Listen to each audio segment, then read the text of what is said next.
Conflicts exist on this continent. One of the most raging conflicts on the continent of Africa is the question of Biafra. From 1965 or before that, the Biafrans had their own institutions. Before the colonial master arrived, they have agitated themselves, they have told the world they want fair treatment in a nation called Nigeria. Successive regimes have always trampled upon the rights of the people of Biafra, destroyed them, killed their younger men, assassinated many, deported many, excluded many, forceful deportation out of your own country. Time has come for the new generation in 2020, 2021, 2022, for people to sit down to find an everlasting solution to the conflict that is around that region. President Buhari promised us that he will finish in 100 days the first term of office. Boko Haram will be dead. Today is finishing his second term. Boko Haram is even more vibrant than his own shoes. We have landed in very serious murky waters that the people of Nigeria don't know which direction they are going. The people of Nigeria, a big country with a big population, an economic hub of West Africa and Africa, with the biggest reserves of oil, still lingers in poverty. The poverty and the rich gaps in Nigeria are wider than the distance between, Mars and Earth. What can we do for our countries in Africa? How do we unite? For us, our role is to speak, to defend the voiceless, to chart our way forward, to find a solution. The only way solution can be got on the Biafran issue is a referendum, which Buhari and the government president have refused. But sincerely speaking, Nigeria needs rearrangement. If that rearrangement does not come today, tomorrow, or the other day, one day it is going to explode. People can be pushed, but they cannot be pushed beyond what Biafrans have been pushed. The suffering is too much.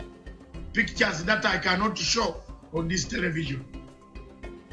I call upon President Uhuru Kenyatta as a member of the United Nations Security Council to see that some of these problems should be resolved and a resolution is passed of sitting down to understand the difficulties of the nations, especially in Nigeria, in Cameroon, because the problem of Biafra is also similar to the problem of Amazonia. The English-speaking people have no say in Cameroon. They are taken as second-class citizens. Biafrans are also taken as second-class citizens in a country called Nigeria. Their problems are compounded with a dictator who has lost direction, who doesn't know where the wind is blowing from, whether east of Sahara or west of Sahara. He's going north when the wind is going north, south. Therefore, it's blown, one leg going up, one leg going down. Look at the picture of Buhari standing 6.1 feet, being blown apart. Thank you.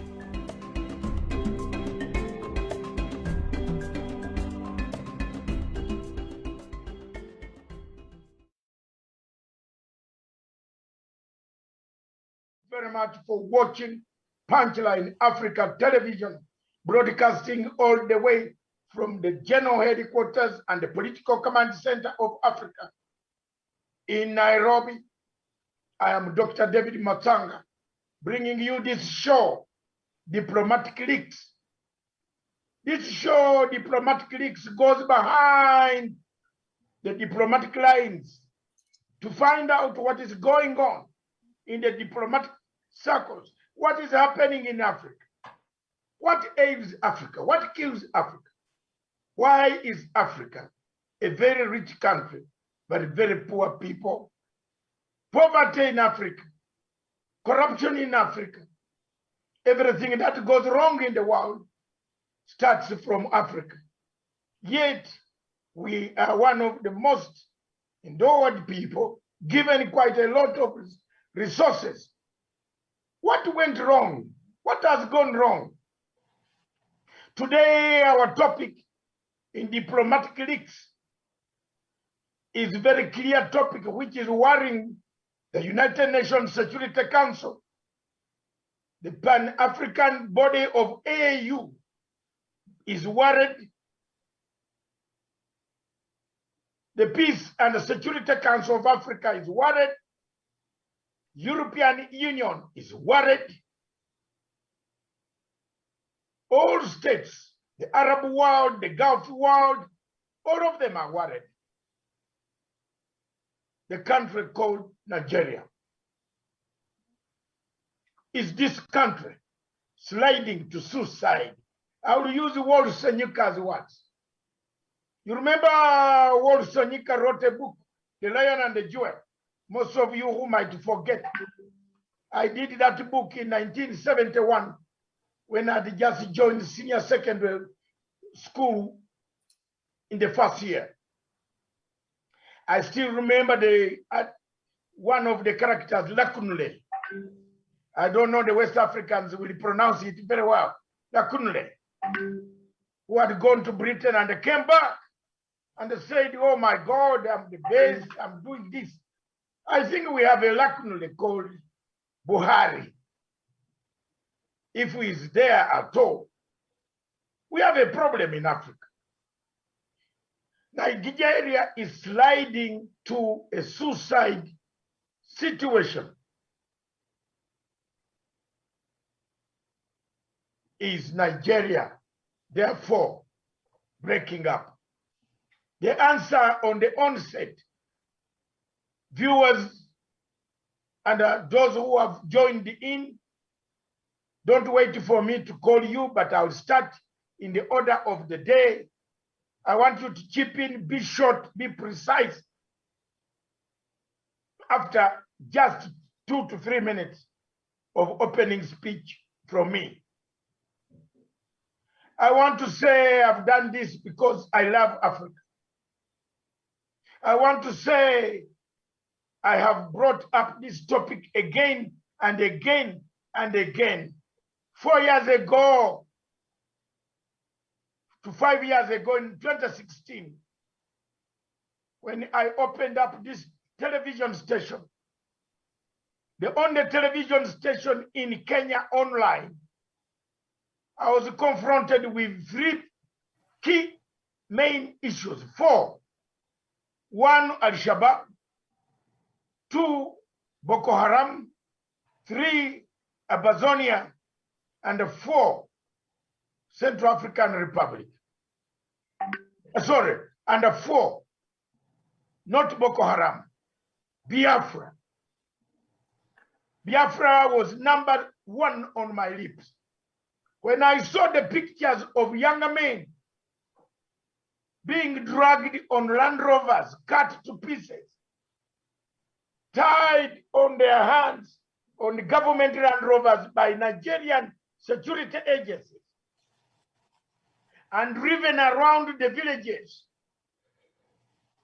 I said, I'll drop everything, and at least every day,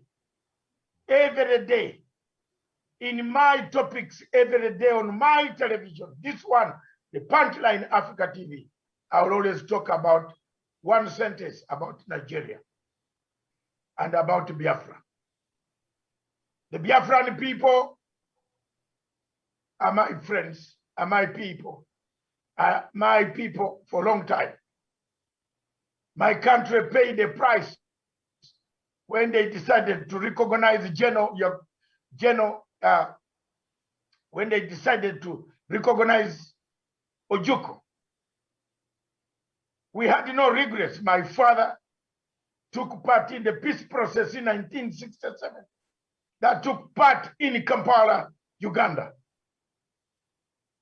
You remember one of the delegates got lost in Kampala, which is a case study that we have never found that delegate. I don't know where he disappeared. So Kampala and Uganda died together with the people of Biafra. We weep together, we mourn together. We see the difficulties of why you should be liberated and given the freedom to speak, the freedom to eat, the freedom to write, the freedom to see what you want to see. What is killing in Nigeria today is Buhari is telling people to close their eyes. Soon he's going to pass a law to close people's eyes. That when you open up and God has put light, don't see. That's the state of affairs in Nigeria. The killings, the slaughter, the torture, the rape, the defilement of young people who only express their views and asking, we produce oil. Where is the money from the oil? We produce oil. Where is kerosene at the pump, at the garage? We produce oil. Why do we have no roads? One of my friends from Nigeria told me, we live together in London, in Surrey, nearby. In the evening, we always go to one of our pubs. Those days when I used to have energy, I could cross over to the pub and have a pint. And my friend told me, ask him, when are you going for Christmas? Believe me or not, I want to tell you, he said, which Christmas? I said, I'm going to Nairobi. Yes, now how will you reach your home? I told him that from Nairobi to Mombasa is 45 minutes. But by road is only 4 hours in a Range Rover like mine. Guess what? This gentleman from Nigeria told me he's from Port Harcourt and his home is very far in a place called Onitsha. And he will take 20 days to arrive in Onitsha. So I told him that by the time you come, I would have come back to London and taken almost 200 pints, a pint of lager, of good beer, while you are still traveling between Port Harcourt, or you are traveling between Lagos to Onitsha. The porthole, and he explained to me and told me, the porthole is as big as a crater which is on Mount Kanu, or on a crater which is on Mount Renzori or Kilimanjaro. That the car goes down and you think it has gone. Then it takes about 1 hour negotiating to come up because of the poor roads. And yet Nigeria has money banked outside in the City Bank in the United States, in New York. Ladies and gentlemen, on the panel today, we have Simon Ekapa, Dr. Joseph Nyachama, Fred Emerald, Sean Wesonga, Jocelyn Olesesana Tawish, Francis Ferdinand, Ikemi, and more people, and millions of Biafrans and the Nigerians, because there are so many of them suffering equally. The only suffering which we have identified under Javani Karanja, the ones we have identified are Biafrans, who are told when they are in Abuja, they are told to go back home. How can you tell another Nigeria, a man who was born in a state called Nigeria from 1914, created by the colonial master, and you tell him to go home? Where is the home? Buhari told us he cannot. There is a man on this panel who speaks Latin, and that is Wesonga. You will try these words. He said he cannot manage anymore. So in Latin, he will translate for us. Buhari said he is defeated. He can't manage Boko Haram. They are more powerful than himself. So, welcome to the show. Let me begin with the guest, Simon Ekapa.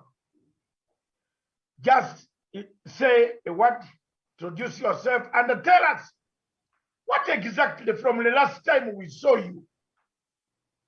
What is changing? What has changed? We have seen so many developments to the extent that Wole Soyinka, one of the most renowned writers, says Nigeria is sliding to a suicide. You might not see it in 2022 by June. To me, before you speak, I've already predicted that the military are coming. So, Ekapa, don't say it is you who said it. I have said it. I see the military coming. People have reached a point, they have nowhere to go. They have nowhere to go. If the president, commander-in-chief, an army man, a general decorated, says, I can't fight Boko Haram, then what else? The captains should come and fight Boko Haram. Simon. Thank you very much. Go ahead. Thank you very much, Dr. Mutsanga, for that wonderfully put opening speech from you. Our viewers from the other part of Africa, it has become very imperative that we come every now and then to inform you what is going on in Nigeria. The Nigeria you see today, believe me, you will see no more. A matter of months to come. Nigeria is collapsing or has collapsed, and the breakup of Nigeria has become imminent. The problem here is that the government of Nigeria, under the leadership of Sultan of Sokoto, people are not understanding what is going on. What is going on is that they are having the continuation of Usman Danfodio conquest, being led by a man called the Sultan of Sokoto. And because the Nigeria, you see, do not have president, and we address them as presidency. So these people are being controlled by the Sultan of Sokoto, and the people that are, perpetrating all this killing and ethnic cleansing and jihad in Nigeria today come from different African countries. Just a few days ago, we were able to expose one of the biggest sponsors of this jihad going on in Nigeria. Some of them, they come from a country called Mauritania. And they are very, very proud to boast how they have built dynasty in Nigeria. And today, one of the family that has built this dynasty in Nigeria, has come to become the spokesperson of the Northern Elders Forum.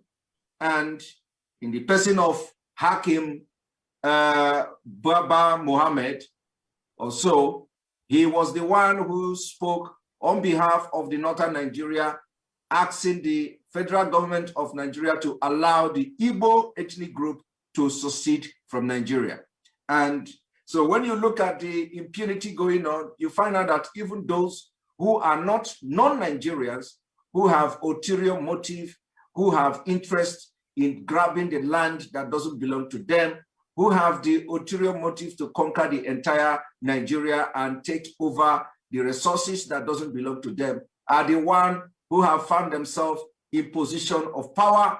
They are now in military, they are now in police, they are now ministers. They have found themselves into different sectors of Nigeria economy, and they are making decisions that are not favorable to the original indigenous people of Nigeria. This is one of the biggest problems. Also, we would want to inform our brothers from the other part of Africa that even the man who claimed to be the president of Nigeria, if there is anything like that, said he come from Niger, the Niger Republic. And because he believed that his siblings are still in Niger Republic, he has to develop Niger Republic, you know, and subjugate other parts of Nigeria, especially from the southern Nigeria, subjugate them to continue to be slavery to other parts of the northern Nigeria. And this is totally unacceptable. So the issue of whether Nigeria has collapsed, whether Nigeria is breaking up, as I'm speaking to you, Nigeria is already broken. Nigeria has broken up into pieces in the sense that the government are now begging the Boko Haram to lay down their arms while they are showing military power in Biafra territory.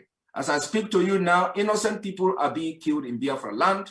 Innocent women are being killed. Innocent men, old men are being killed. The news coming from Biafra today is that a man has been killed as he was on his way to a wedding. He was killed and paraded as unknown gunmen. And this news is now going viral. So the issue here is that our other African brothers and sisters should know that everybody must do everything to make sure that Nigeria do not stay more than 2022. We don't even see Nigeria succeeding this year. But if any case, a miracle happened that Nigeria continue to be a country, we don't want to continue to see this kind of bloodshed happening in Nigeria from 2022. Everybody must begin to speak to those who have the ability and the possibility to do something within the African countries. And it has become very imperative, like I said, that we begin to discuss this issue so that people in other parts of Africa will understand the exact fact of what is going on in Nigeria, and they are always be ready to do justice and make decisions in accordance with the information that is coming from this channel and other channel as well. We are also looking to expand the awareness of this Biafra and Nigeria disintegration, which is going to save life in Africa, which is going to make sure that the killings in the Sahel region will stop. And on this note, I submit, and I thank you all for being part of this debate. We're going to have a very healthy discussion today, as more things will be said, and we are going to review a lot of things that some of you do not know about Nigeria. Thank you very much. Can you unmute yourself, Dr. Mutsanga? Thank you Dr. Mutsanga, your audio is mute. I've come. Okay. Yeah, thank you very much, ladies and gentlemen. I am pleased today that all of you have been specific, accurate, to the point. Don't waffle. Let's have this time, utilize this time, and make sure that we make points. Dr. Joseph Nyachama, Simon has raised quite a number of issues. We have talked and talked and talked. Africa needs to hear this. Because the whole president comes out and says, I can't fight anymore. Constitutionally, this president should just have walked home and looked after his camels and said, I'm fed up. But because Africa, we don't have, we are not, some of us, very few people in Africa can be ashamed. They have no conscience. Buhari has no conscience. Buhari still thinks Nigeria is still the same, yet people are being abducted. At gunpoint, killed, taken, ransom being asked. Dr. Joseph Nyachama, what do you think we can do? Thank you, Dr. Masanga. I have heard Simon speak about Nigeria and the problems. Dr. Masanga, you see, personally, I've raised in this forum whether the man called the president of Nigeria is indeed alive. Is he leading? You know, it could be a hoax that the president is alive while he's in the grave. This is for the Nigerian people to find out. They needed to form a commission to establish, are they being conned through leadership? Because I do not think an sane head of state can let his people suffer the way they are suffering. Having said that, Dr. Masanga, I want to tell the Nigerian friends in this forum, especially the panelists, that the Nigeria as a country is not defined by this geography, but defined by these people. And I'm happy that even Simon is present.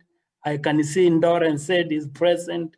I can see Jocelyn is there, ready to serve this nation. The question that needs to be asked, Dr. Masanga, is this, because what we are discussing is Nigeria going to break up. The issue should be who will lose and who will benefit if Nigeria breaks up. I think that is the discussion, but I want to tell the Nigerians, if they are listening, that the common people will be the losers if Nigeria breaks up, and the greedy few will be the beneficiaries. I derive this thinking from one of the greatest personal development philosopher I love, Zig Ziglar. He talks about America, that the greatest nation in the world is not America after all. The greatest nation is the imagination of the American people. In the same vein, I want to tell the Nigerian friends who are present that the greatest nation is not Nigeria after all. The greatest nation is the imagination of the Nigerian people. Yeah, I said 1.5. And I want to plead that common people will be losers if Nigeria as an enterprise is left to be liquidated. Because Simon, if you look at the Igbo people, if you go further, there are those they call the Mbiwa Igbo, and they are the chosen few class we call the Zions.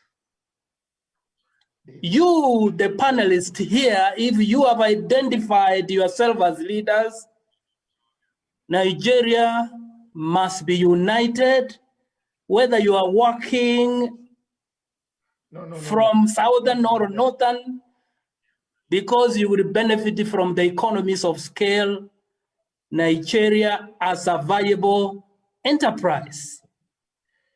I am telling you, the greedy few want to use men as slaves to pursue their service interest.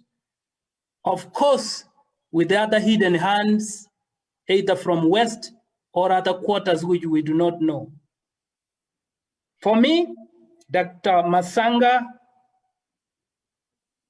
if the thinking of the Nigerian people is to make other slaves, whether it disintegrates into various units, the same will continue. Look at Sudan, Masanga. In 2019, the Southern Sudan 400,000 people died. And in fact, 4 million refugees in different parts of African states, and 1.8 million were displaced. Look at the Nigeria. But doctor, let me jump in here as a moderator. If you, in your first statement, Dr. Nyachama, you said a state has no president. They don't know whether he's dead or he's alive. Now you want these people to remain in a state where they don't know whether the president is dead or alive. Now, boss, Dr. Nyachama, guide me here. Is it better is it better to go away and suffer than to remain in a state of uncertainty where the president or Jaburil comes up and says, I can't help you, I can't protect you. Dr. So what Mutsanga, people in Nigeria are saying, Dr. Mutsanga, can I respond to him? Yeah, you will come to respond to him. Let's give him, give him that direction. Yes. Let me clarify what I was saying. Dr. Masanga, maybe I was misunderstood. No, yes, okay. Maybe. I never said, I was trying to say, as each particular region is trying to sort of determine. It is not the region. The Biafrans have said they want a referendum. Full stop. Other regions will bring their case. But for now, Doc, the people who want to go away, who have said we are going away, give us a referendum to decide whether we remain here or not, are Biafrans. And that is okay. Yes. Dr. Masanga. Now begin it from there. Dr. Masanga, maybe it is my narratives that were misunderstood. Okay. I was just developing I was trying to develop an analysis. And in the past I have said, if people want to rule themselves, they must be given the freedom to do so. Exactly. You know how I have been supported, except yes. I was trying overally to look at that it is unfortunate that the Nigerians, which was cherished, it has reached at a point of no return. That is, in fact, I was agonizing. I used to be an admirer of Nigeria some time back. Yes. Dr. Masanga, for now, let me be clear. I am not saying that the Biafra should not seek their own self-determination. They should continue. But I was only regretting because I was analyzing scenarios. For the others, Daktari, for now I submit because we have limited time in terms of resources. I submit, Daktari. Thank you very much, Daktari. Because I was saying, my doctor always says, let them go faster and run very fast. Because Buhari is not there, he's dead.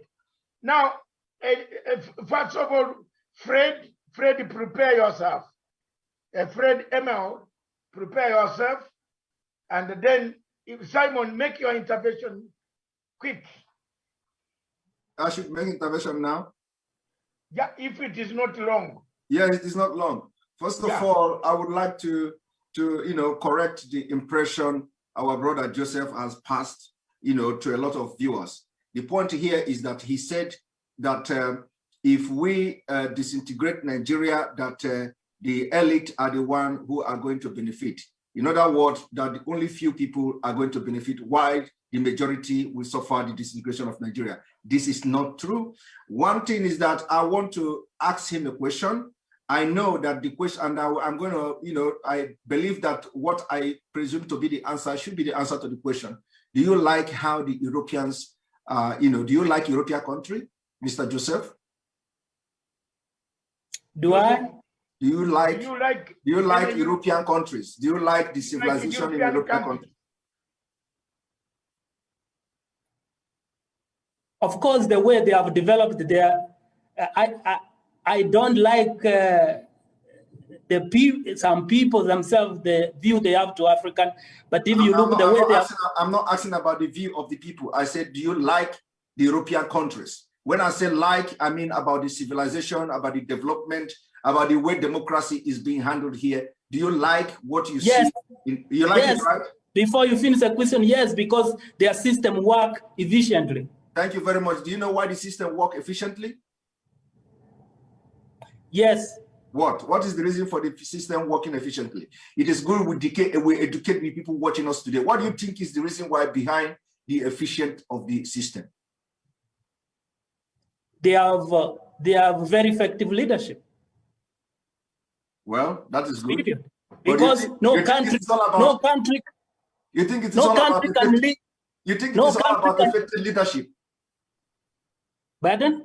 You think it is all about effective leadership? Of course, yes. Because no country can grow beyond the vision of a leader. Thank you. Let me now tell you something you may not know. The reason why the Europeans and the European Union is very progressive and have efficiency in their democracy or in their governance is because Europe is divided along tribal line. Have you ever thought of that? Yeah. Tribal lines? Yes. Have you ever thought of that?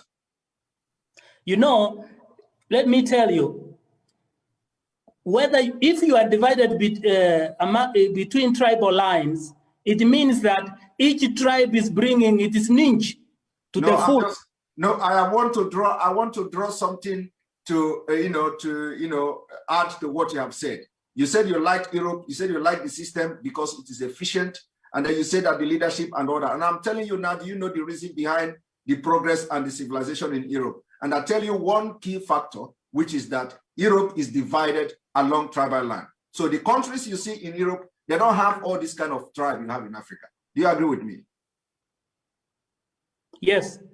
You see, now what makes you think that we can't do the same in Africa to have a more powerful, united African nation? You know, Simon. No, this is, it is something. Yeah, we are discussing. We are thinking very far. We Biafrans are thinking very far. We want to do something better than Europe. So now we have come to identify the problem of Nigeria. Where the problem of Nigeria is coming from? It's coming from a diversified ethnic group, diversified view, diversified economy, diversified culture. It is the diversity. The problem we have in Nigeria today is diversity. And if diversity has become a problem in Nigeria, believe me, it goes a long way in affecting other African countries. Now we researched on what is the problem in Africa, what is the progress, what is giving the European Union progress. We found out that the European divided along ethnic line. They have the country. If you come to Finland, you have people speaking Finnish. If you go to Norway, you have people speaking their language in Norway. Go to Sweden, you have them, especially come to Nordic country, go to Germany, all of them are divided along tribal line. When they try to have the Soviet Union comprises even Finland. Finland was once part of Russia. Now, Finland have their language, Russia have their language. All those countries that made up Soviet Union in those days have their different languages. Now, they have to divide along that line to be able to progress and divide their diversity, their views about how things should be handled. Now, the problem is this is the biggest problem in Africa. So why can't we, if we want to copy the Western world, if we want to copy why the Western world are progressive, for example, in Nigeria, we are going to say that example. Example is that when Nigeria was amalgamated in 1914, the people of the ethnic nationalities or the indigenous people that made up Nigeria were not consulted. It was just handled by few people, individuals, who did not seek the opinion and consent of other people.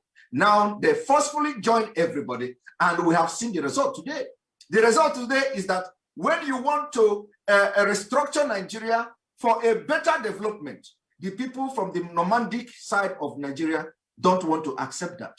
They believe that their own system of governance, the nomadic style of lifestyle is the best. We believe in civilization. When we want civilization, they are building centers for eradication of the civilization. Are you aware of that? So, my brother, we have to begin to think positively in Africa. If you are having a diversity, cultural diversity, thinking diversity, It can never work. We are going to try this for thousands of years. We will never progress as African nation. But it is time. You allow Biafra, allow Yoruba, allow other ethnic groups or ethnic nationalities that want to form a country to form their own country so that they can develop Africa. This is why I want everybody to think along. So if you like Europe, like what Europe are doing, like the system in Europe, it is time you embrace this disintegration. This is where the Africa, a new Africa is going to emerge. Thank you very much. Thank you, Simon. You know, that is my area. I never said, I have always been advocating the Biafrans to self-determine themselves. Why I was bringing even Sudan, the conversion was to say that when that time comes, don't go the Sudan way. That's what I was saying. Well, I never said. Joseph, I picked the point. And, yes. You were, as an leader in Africa, I think you are warning us not to go that route. That's why I was analyzing. No, and okay. then give me 1 second. Yes. Doctor, yes. I want to tell Simon, we support their spirit and effort, but let us not emulate Europe, because if you emulate someone who's ahead, the best you will become is number 2. Let us develop our own model, which will go beyond Europe. We have already our own model. Actually, Europe copied our model. Biafra started the democracy. Okay, we have our system in those days, even before Europeans came to Africa. So they copied us. Okay, thank you very much. I am a student of history, most unfortunately, European history. So I will get another show one day to give both of you, Dr. Nyachama and Simon, to wrestle it out. Now, there are a few things that have come. I want to bring in a lady, Jocelyn, to cool down to bring some voice. We don't want to look like a man only sitting at the marwa or the pot, you know, the pot for brew, local brew, drinking alone. You know, men used not to allow women to go there and tell them, don't come near the pot. Jocelyn. Yes, are you there? Yes. Is Nigeria breaking up? I can hear you have laughed. Is Nigeria breaking up? Good evening, everyone, and thank you for the invite, and thank you for those of you watching online. Is Nigeria breaking up? Definitely, because this is a question that even a kindergarten student knows that Nigeria is breaking up, because we don't need a soothsayer to tell us what is actually going on in Nigeria, because the way things are, the aggressiveness of people back home will actually tell you, the atmosphere itself will tell you that this country is going down. So Nigeria, as it is right now, is going to break up. Nothing is going to mend it. Nothing is going to stop it from breaking down or from breaking up. See, everyone is so angry right now. The youth are angry. You know, the tension is so high back in Nigeria. The tension is so high back in Nigeria that even when you travel, doctor, just immediately land in Nigeria or you land at the airport, the only thing you will feel is the negativity in the atmosphere. You will feel everybody is just antagonizing the other person. That is to tell you that the leadership of the country has failed everybody in that nation. So people right now are just so angry that before you know it now, everything is just going to, is going to explode. I would say like it's just a ticking time bomb. So it's just waiting at the right time for things to get out of hand and explode. So the best thing they can do right now is either they do it gradually and peacefully and let the people that wants to go on their own and be. Otherwise, a lot is going to happen and it's going to affect each and every one of us. Actually, we are losing lives at the moment. We are losing people on a daily basis. But if they are not able to manage it, if the leaders in Nigeria, even the African leaders are not able to, step in and manage the situation back in Nigeria, it is going to affect a whole lot of people. It is going to affect a whole lot because we are going to lose lives for sure. We are going to lose lives. So the best thing, if they have the interest of the people at heart, what they will do is, okay, since everybody is antagonizing the other person, in Nigeria, we are all tribalistic in nature. We are all tribalistic in nature. Me, I cannot, when you see an Igbo person, and or a Fulani man sees an Igbo person, they see you as an enemy. You understand? We don't have the same language. We don't have the same culture. It's just, you know, it's just like mixing oil and water together. It doesn't stay. It will never hold. It will never hold. So when you mix people who do not have the same ideology and the same culture together, of course, there is going to be an antagonism. There's going to be a kind of bad spirit, you know. There is going to be a kind of bad spirit within these people. So the best thing they can do now, you cannot just hold people together who do not want to live together. Because what is your plan of saying, oh, it's compulsory that you have to be in the same nation as me? What is the essence of doing that? Then the people you want to lump together said they are not comfortable in this kind of a relationship. So it's better you let them go peacefully, or you then be ready to face what is coming up. You understand? Because right now, with the whole situation back in Nigeria, the youths are arming themselves. They are taking up arms. If you watch what the military has been doing to the youth and the police officers, I'm sure you've seen pictures on social media, you know, the inhuman treatment against the youth.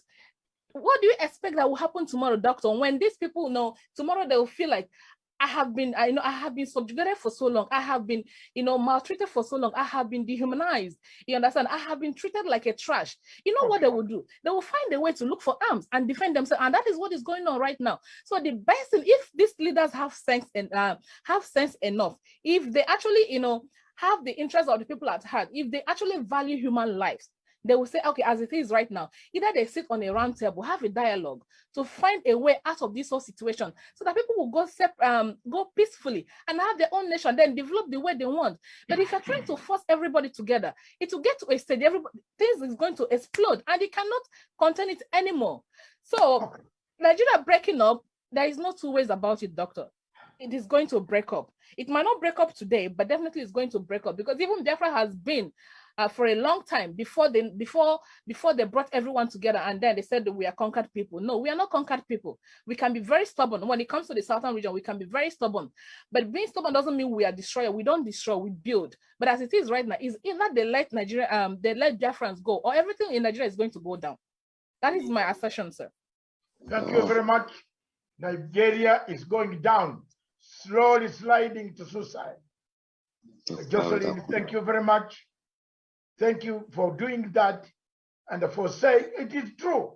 Let me ask one question. Tony, my brother Tony, I see you very worried, man. Very worried, because some of the statements here and some of the pictures coming out of Nigeria are very worrying. Younger men are picking up arms. The security is eating them. You think they have been pushed to the wall to take another route of constitutionalism. Picking up arms also is constitutional. If you have nothing left, you have no alternative. But I want to ask you one question. Why is the world silent? Why? Let's bring in that angle. Let's juggle that angle. Why is the world silent? Thank you. I also thank and appreciate everyone here and those watching online. Once again, thank you for the invite. The question you put across now is not just intelligent question. It is a sensitive question that some people don't want to hear. It's part of the question that makes Nigeria government panic, because there are commitments everywhere. The reason why the world remain quiet or silent today is similar to the program I called you for last week, that I have a program coming up, and the program is Why the Silence of the Nigerian Pastors. There are commitments. The Nigerian pastors have been committed, and they have committed themselves. Similar commitment that the world has put themselves into between Nigeria. And Nigeria, I want to give you an idea. Nigerian international passports are not printed in Nigeria. is produced in Europe. Now, and the amount given to Nigeria as contract to produce this, Nigeria paid double as a bribe to appease that country in order to support everything Nigeria is going to cry for the detriment of Nigeria economy and the people in Nigeria. But surprise, surprise, why they were doing all this and the whole world listening to them because they feel or they felt they are part of the nations, unity of nations. International law is the law of nations. Now, when they come together, Nigeria think because they can attend those meetings and they somehow they stopped news from crossing Nigeria. One of the number one reason is because the world feel they are not aware because news does not carry it. The Nigerian television, the Nigerian newspaper cannot write down exactly the truth about what is going on. The newspaper, the media company in Nigeria has been messed up and they are bought over.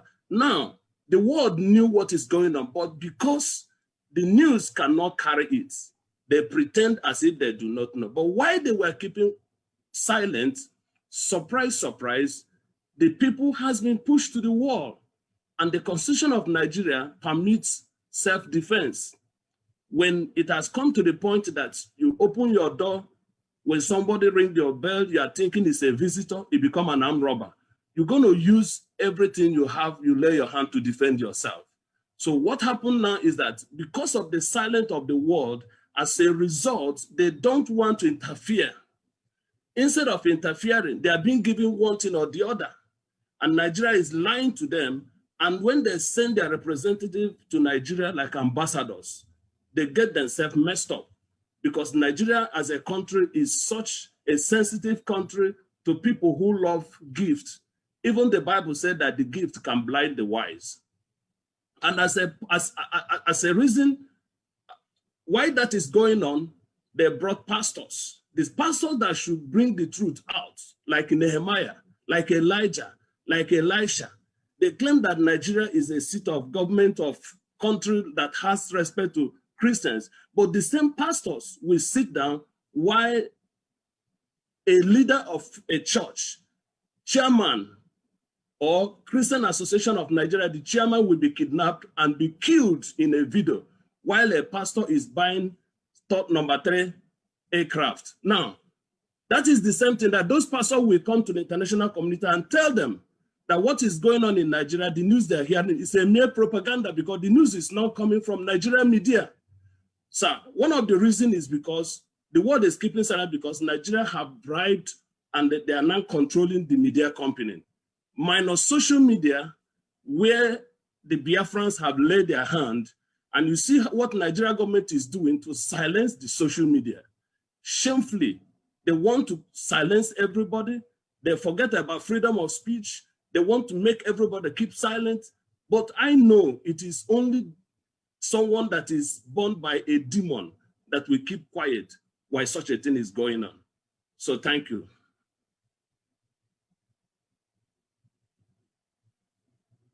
I cannot hear your voice. Unmute yourself. Oh, fine. Sorry. I always leave it so that it doesn't interrupt with the other people. Thank you very much, Tony. I've been looking forward to seeing you, and I'm very happy to hear your voice. And I want to laud you for coming on board. And this is what we are going to do. We are not going to be shy to talk about one of the African countries going down. Let me come to Nairobi then. Sean Wesonga, brief, 1 minute or 2 minutes.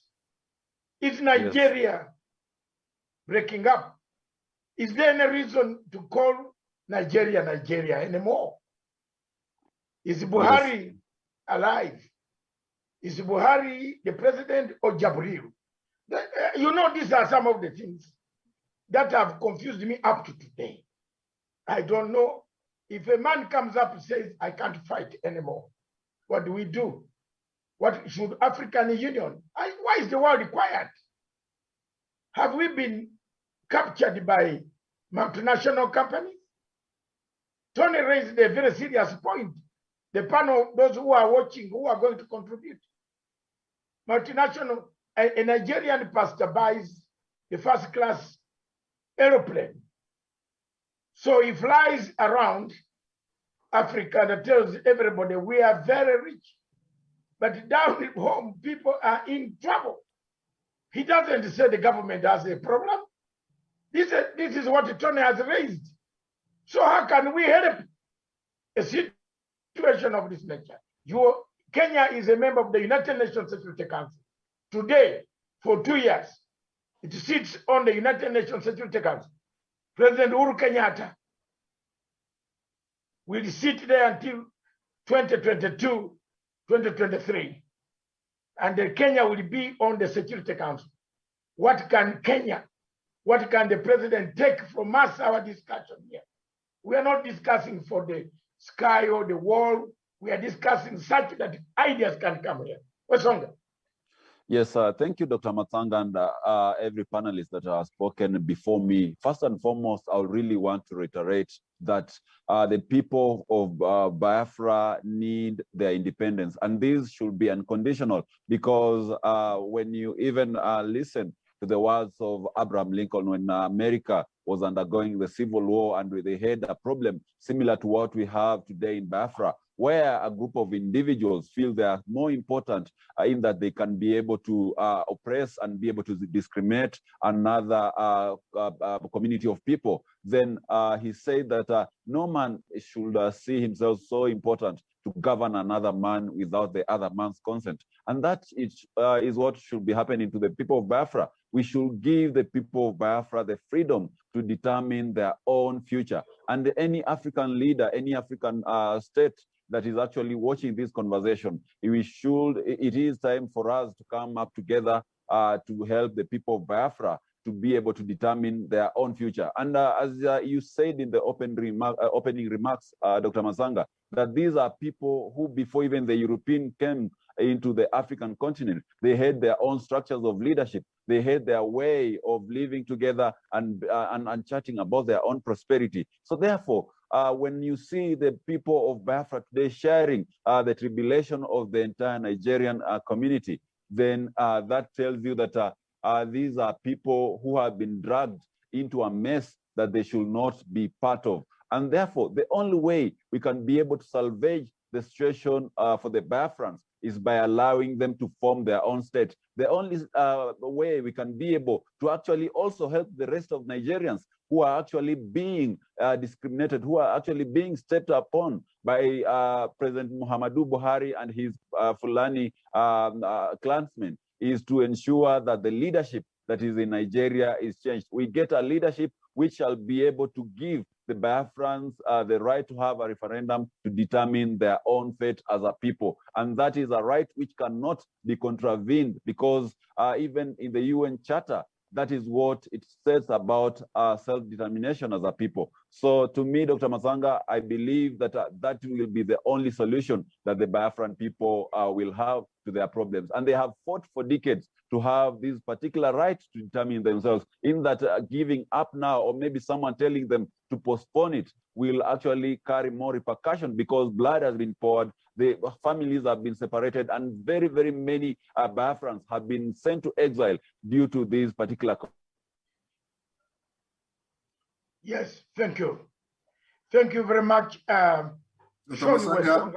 Masanga, there is something he pointed out. I would like to also make some, input.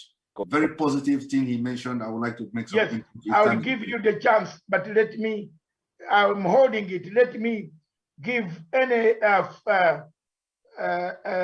Olesesana Nairobi, Tawish, just give us. Is it too late to give? To help? What has AU? Why has AU gone quiet? Why are people quiet? Tony raised the point there. Why are people quiet? Nigerians are being, Biafrans are being killed. Every day you wake up, you have a report. And by the way, good news for you people, Nigerians, Biafrans who are here. Tomorrow, the chief prosecutor of International Criminal Court, the one Fatou Bensouda, who was actually bribed by Buhari, is leaving. So expect me by Friday, Mr. Simon. I am already delivered my document. It is ready, well polished. I want to start a journey to indict Mr. Buhari. So thank you very much. I am doing it using my own resources. At my age, I can't leave younger people like you outside in exile. I want to file, and I will file that application by Friday. I want to test Karim Khan. I want to see what he can do for the ICC. If ICC cannot take this document and look for Buhari and bring Buhari and warn Buhari to stop killing people, then we dismantle it. So I am moving. Those are good news I promised you the other day. And I want to thank the lawyer who worked with me. I have now modeled the document with exhibits, video, real live killings by the Nigerian army and the police and the security agents. I will deliver my case. You don't need to be a Nigerian or a Biafran to deliver the case. As long as Nigeria is a signatory, as long as Britain, Uganda, Kenya is a signatory to the International Criminal Court, anybody from those states can deliver, can choose anyone at any time. So here I am, Mr. Buhari. Let's wait for the documents to arrive. Abuja, your head, they will come and you will be notified. So that is all. We need to work out. If we don't speak now, we can't speak. So Tawish. Right. Oh, thank you. Thank you so much, Dr. David Masanga. Thank you so much, Dr. David Masanga, and my colleague panelists, and of course, everyone who is watching this program this evening, or night or morning, depending, of course, from where you're watching us from. Dr. Masanga, I think you be at night yourself. Yeah, go ahead. Yes, sure, sure. Thank you so much, Dr. Masanga.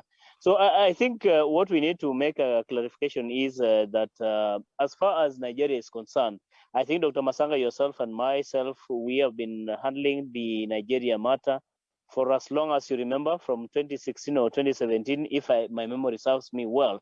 But I think the most important thing is, moving forward, how do we find a solution to the problem that continues to bedevil Nigeria as we speak today? Because there's that agitation by the indigenous people of Biafra, that is the Igbo people who want, of course, a separation from Nigeria.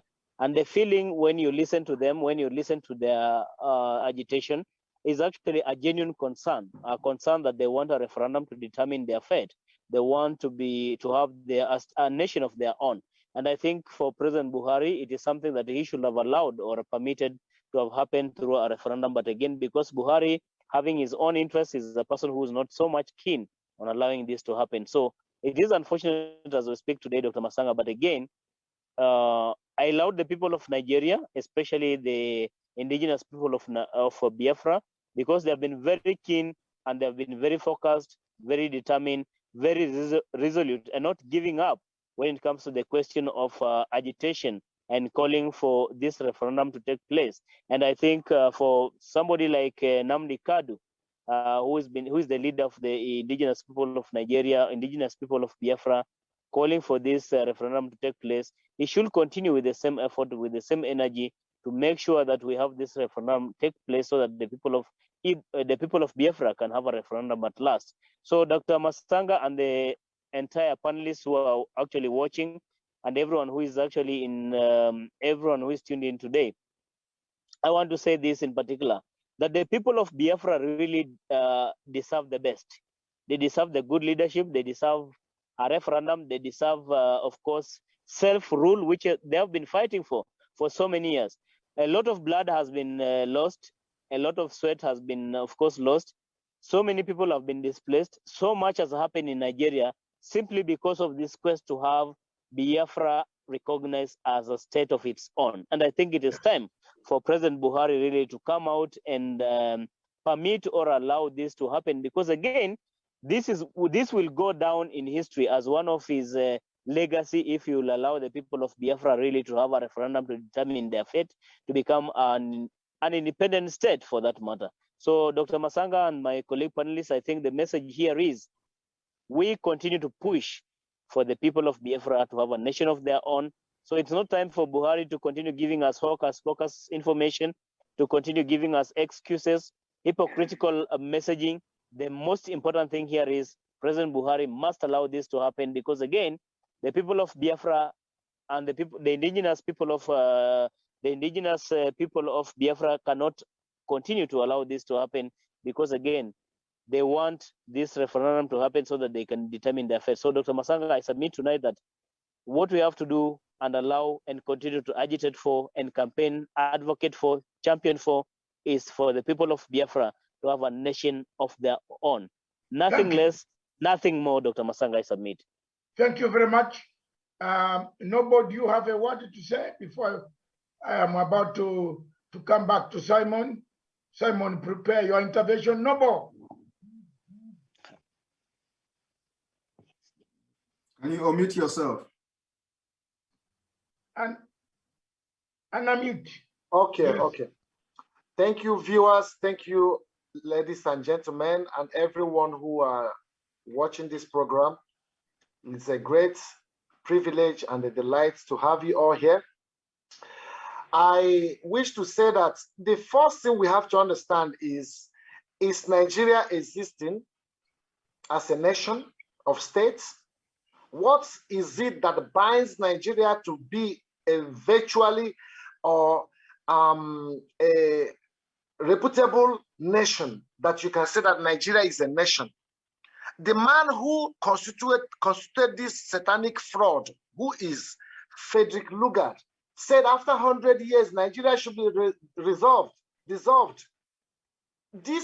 is over 117 years.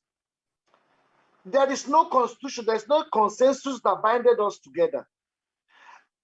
The wife of the late Buhari, which we still keep on talking here, Buhari does not exist. Buhari, this is an impostor.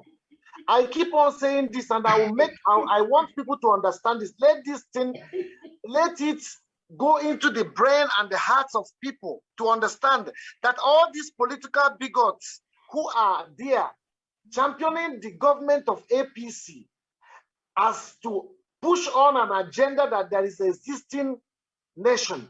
There is no nation that is existing as Nigeria. Nigeria is a company, it's a British company, constituted just to serve the economic interests of the British people. And we have to understand this. That is why I'm calling African leaders. We should leave AU. AU is completely organized and controlled by Fulanis with their war chest worth more than $20 billion. So these people do not have any stand as a viable, reputable country that we can say we have a country. We don't have a country. We don't have a president. We don't have senators, House of Rep, House of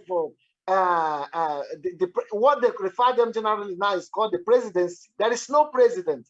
So that man you saw there that is parading himself, he needs to come to Hague. He needs to come and explain himself. There should be a DNA that should be conducted. DNA should be conducted. It's a very serious DNA should be conducted. Who is that man who have held the whole Nigeria, the whole citizens, 216 million people hostage? This is a very serious issue that we should be talking about. Also, African leaders are there shamelessly, I must use this word, shamelessly, ignoring the fact that people are being killed every day. 500 people, 400 people, they are not discussing it, they are silent. The European people are gaining from conflict in Africa, they don't care. The Americans are gaining from conflict in Africa, they don't care. the Asians are gaining from conflict in Africa. They don't care. What they are doing is championing and sponsoring arms into the hands of terrorists. What is the reason why America have not come to fight Boko Haram in Nigeria? They say they are world power. They are fighting terrorism all over the world. I'm asking this question: why is it that American government, American military are not fighting Boko Haram in Nigeria? They are the same people. Why is it that Britain is not fighting Boko Haram? America has about 5,000 military in Afghanistan, which they withdrew recently. And in Iraq, they were there, 10,000. They withdrew it. America is not basically occupying any specific place with maximum military presence. Seriously now, why are they not coming to Nigeria? Why are they not coming to Boko Haram? The Chad president, the former Chad president, he finished Boko Haram within 1 week.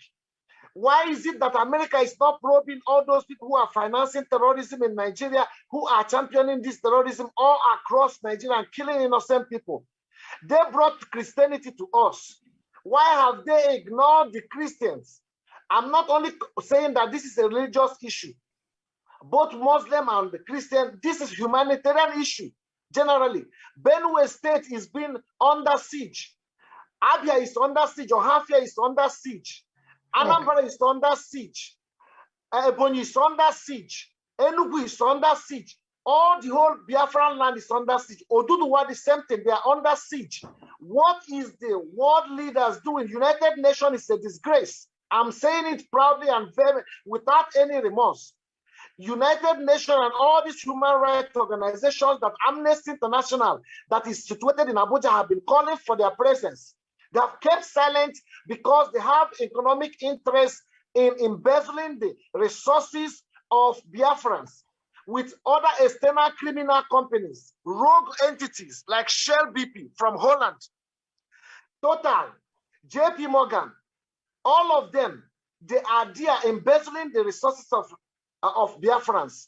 And we are not protecting the lives of people from that region, from that land of which you are taking those resources from. Let me tell you, in Biafra land, we can no more fish again. Give me 1 minute. Let me digress. Finish with 1 minute. One minute here. In Biafra land, in place we call Ejo, this is a place that they produce oil. Also in Abia State, they produce oil. In Imo State, natural gas is there. In Ejo, for example, in Bayelsa, for example, they can no more fish anymore. Okay. Fishing is finished for them, except Shell BP will come and clean up the mess they created there. We don't have a president. We are not Nigeria, and Biafra must be restored with every last drop of our blood to prove to the world that we are human beings who have flesh and blood and must be heard. And the United Nations should organize a referendum with the world leaders. Thank you so much. I applaud this program. Let's continue. Thank you very much, ladies and gentlemen. And unfortunately, we have very little time left. And as you know, in Kenya, there is curfew. And our curfew starts at 10 o'clock. And most of my staff who are in the main headquarters studios would like to run home before curfew catches them. But before I do that, I promise I'll continue with this subject again on Thursday. And Simon, I'll give you time and other people. But before I conclude, Simon had an intervention that I want to give you to make your comment as brief as possible. And on Thursday, keep time, the same time. We want to proceed. We want to be heard, Simon. Thank you very much. Thank you very much, Dr. Mutsanga. I really appreciate the fact that I have once again another time to speak. I want to, agree with the previous speaker before the last one, and then of course, yes, and then of course with the last speaker as well. That because of he mentioned the UN Charter. Now, I want everybody, especially those of you in other African countries, and then also to remind to the UN, the United Nations, A lot of people do not know the reason why the UN was set up. UN was founded in 1945. The reason for UN, the international organization, which was founded in 1945 after the Second World War by 51 countries back then, was to what? To maintain peace, international peace, to maintain international peace and security. Developing friendly relations among nations and promoting social progress, better living standard, and human rights. Now, this is the reason for UN. Now, let us, project this to Nigeria situation. UN is for peace, security, for progress, for betterment of living standard. And that is exactly what UN should live up to in Nigeria now. How do UN intervene in Nigeria? To maintain the peace and security in Nigeria, Nigeria needs to be disintegrated. As it is now in Nigeria, the security, chief of security agencies in Nigeria are controlled by those loyal to either directly Fulanis or those loyal to the Fulani Caliphate under the leadership of Sultan of Sokoto. Now, the conquest of Nigeria, they want to continue the Usman Danfodio. Today, the letter issued to a state called Delta State has 4 or 5 terrorist group pictures in that letter, which means they have been able to come together for the final, fight against other indigenous people in Nigeria. And this is what the UN don't want to understand. The reason for UN coming into existence in 1945 is to intervene in a situation like Nigeria. Yes. Look at the solution of Nigeria. What is going to be the solution of Nigeria problem? The solution of Nigeria problem is to disintegrate the interest of the problem happening in Nigeria. When Nigeria is disintegrated, the interest of the terrorist group will disintegrate. Not only that, the differences that are fueling this crisis and killing in Nigeria will also disintegrate. When Nigeria disintegrates, it will go a long way in restoring peace and tranquility in the entire West Africa. Yes. Now, having said that, how will disintegration of Nigeria solve this security problem and crisis in West Africa? It is going to solve it this way. We know that when we are shouting and agitating for the freedom of Biafra or disintegration of Nigeria, people will always make references to Sudan. And we have said several times without number, why are you people making references, especially those in other parts of Africa? Why are you people making references to South Sudan? Why are you not making references to other nations within Africa that have actually conducted referendum and they are doing well? Why have you not mentioned other parts of the world where referendum has taken place? Why is South Sudan always a case study? Right. Apart from that, we are completely and totally different people. We have different culture, different understanding. Biafra are the people that are scattered and have traveled a lot all over the world. You see Biafrans.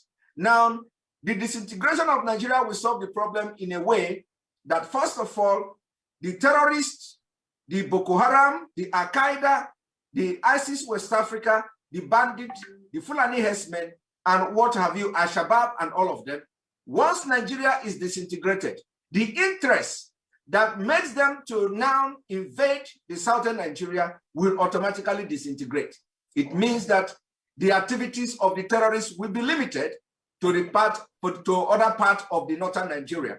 Now, it may also shock you that immediately Nigeria disintegrates, the terrorists will cease their activities because they are fighting virtually for the Islamic State of Nigeria or Islamic State of northern Nigeria. When Nigeria disintegrates, the northern Nigeria that are already having their 12th state of Sharia state in Nigeria will be comfortable with them. Okay. Now, what is going to happen? What is going to happen to other people that are Christians or other, people that are having other belief within northern Nigeria is something that is going to be a gradual solution. We are going to provide solution to that. We are going to have a very strong border control. We are going to build our border, protect our life and our land before we can now extend a joint military operation to get rid of every other remnants of terrorists within the Sahel region. So the UN must consider having a very strong force to bring in and restore peace within West Africa, and that strong force will come from Biafra and Oduduwa. Thank you very America much. cannot do this. Thank you very much. Thank you very much, Simon. And on that note, I want to say what you have just said in so many words is there is a threat to peace under Chapter 7 of the United Nations Security Council. Period. That's what you have said. And I'm happy to summarize it for you, that it is a threat to peace in the region. If Nigeria, if the UN does not step in, we shall have a problem. Honor, Mr. Honor 7C, just 1 minute. You have been putting your hand up for a long time. Can you say a word, and then Dr. Nachama summarily send us a vote of thanks? Mr. Honor C, telephone number Honor C. If he's not there, is most favor. Say one word. Unmute. Dr. Matsanga, good evening from here. Thank you. And I'm glad to be part of the program once more. My name is Most Favor. Yes, I just want to commend all the comrades for the positive impact they've all made. And what I have to say is this, that they've all spoken word. And just to add to what Simon just said, every time some of our most African brothers, they keep telling us, reminding us about South Sudan. Why is it that it's also difficult for them to remind us about Estonia, Finland? These are countries, they were all part of old Soviet Union. They were old former USSR.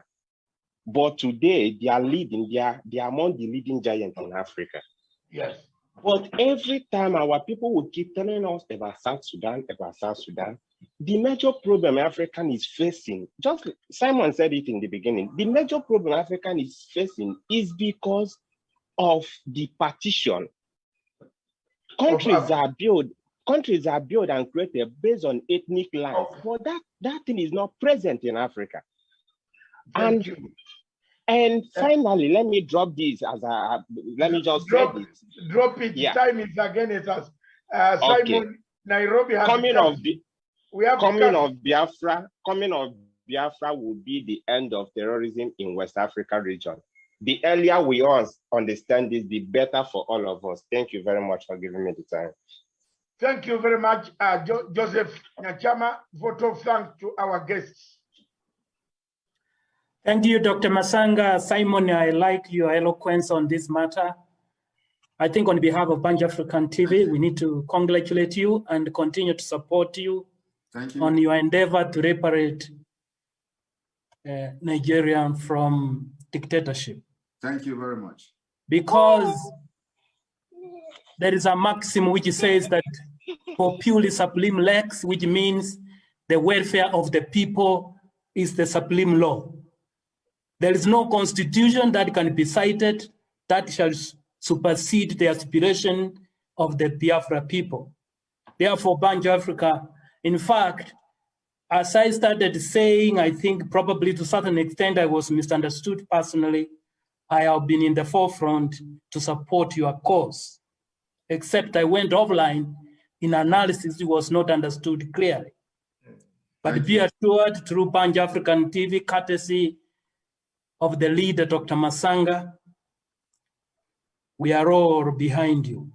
And nothing can stop people from self-determination. Let those who are listening hear this voice. This is the voice of God, and no man shall diminish it. So brothers, be assured the support is growing, and by the end of all, it will suppress all the evil people. Thank you very much, Dr. Masanga. I submit. Thank you very much, lady and the gentleman, Jocelyn. I want to thank you very much, all of you, for having attended this show, The Diplomatic Leaks. As you know, Nairobi, our curfew starts at 10 o'clock. Some of my engineers must have left their permits behind their houses. So I want to tell them to give them a send-off quickly in the next 30 minutes so that they reach home. But I want to say on Thursday again we shall start at we want to start at 8 and have another program of 2 good hours. And this time we shall allow everybody to speak. Today we have made progress. I want to tell you that nobody should stop you from speaking for your own people. Some of us have seen it all, and we are not threatened by Buhari. You'll see in the newspapers what I've filed against Buhari, and you will understand that I am not just a person speaking. I've tried ICC before, and I will wrestle it again. And I will I bring Mr. Buhari to justice for having allowed Nigeria and Nigerians to kill each other. I will not rest. I want to thank you all that continue with the spirit. Ask for what you can be given. Knock and the door will be opened. If you keep quiet, who will open the door for you? The Bible said so. Don't be people who preach and go away. Stick there, knock the door. Simon, thank you very much, all of you.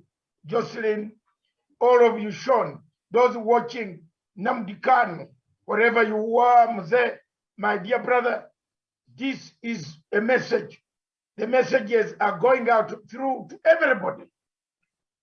Everybody, whoever speaks, whichever language.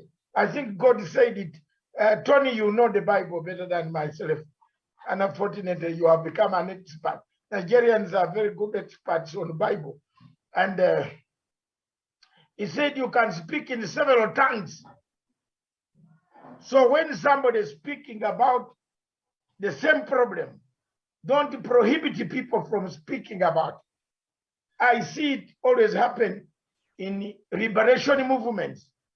I have been there in Tanzania. I know how Idi Amin tried to divide us, that we started killing each other in exile.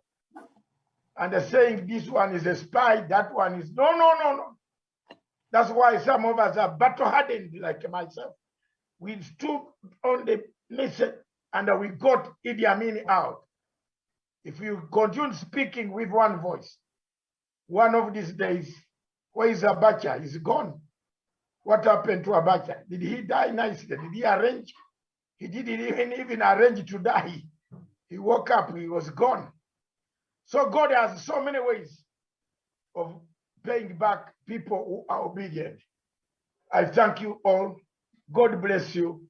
This is Punchline Africa Television, the only television in Africa that speaks about Africa, about what ails Africa, defends Africa, and we shall always do it. And we also call upon good investors to come to invest. Don't come to con us. We don't want conning people from Europe who have no houses, but when they reach Africa, they take big houses. So that is very, very important. We also invite people who are good, with good behavior, with good culture, who respect our culture, to arrive on the continent and help us. This is the global world. Thank you very much. This station, therefore, is for Africa, with Africa, by Africa. Ciao.